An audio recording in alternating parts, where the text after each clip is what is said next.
For over 150 years, men have bruised and battled on fields like this, fighting for inches, foot by foot, yard after yard, they go to war.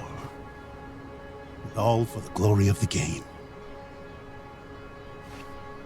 Funny thing about glory, though, doesn't last too long down here, does it? This life is barely a second in the scope of eternity. And eternity, well, that's an overtime game that's much harder to comprehend. But what if we thought of it this way? What if we measured time by the length of this football field? The Bible tells us that to God, one day is like 1,000 years, and 1,000 years is like one day. Look, I don't have a math mind, but I do know football. So if we were to measure time by the length of this field, then this 100 yards, that would be 1,000 years.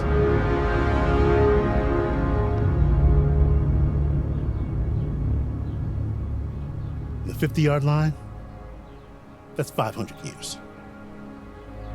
And right here, this is where we live our lives. First and 10, plus or minus a decade, day after day, living in the red zone. But in this 8, 9, 10 yards that we fought over every inch for, how do we know whether we're winning or we're losing? Well, thing is, God has quite a different way of measuring a yard, or a year, or even 1,000 years. Because let's face it, what's it to him? God's 1,000 years, they're long-suffering. His new day, it's full of new mercy. That midnight hour is there for a second chance.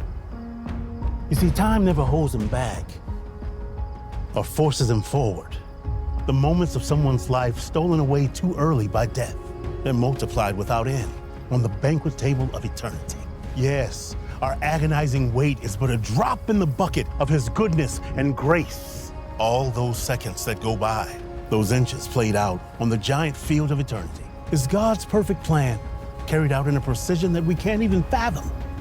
Thankfully, we don't have to understand it. All we have to do is trust him. So, how will your years, your season in this world, be measured? Yards fought and won, or by trusting in the one who can get you down the field of eternity? And he doesn't even break a sweat.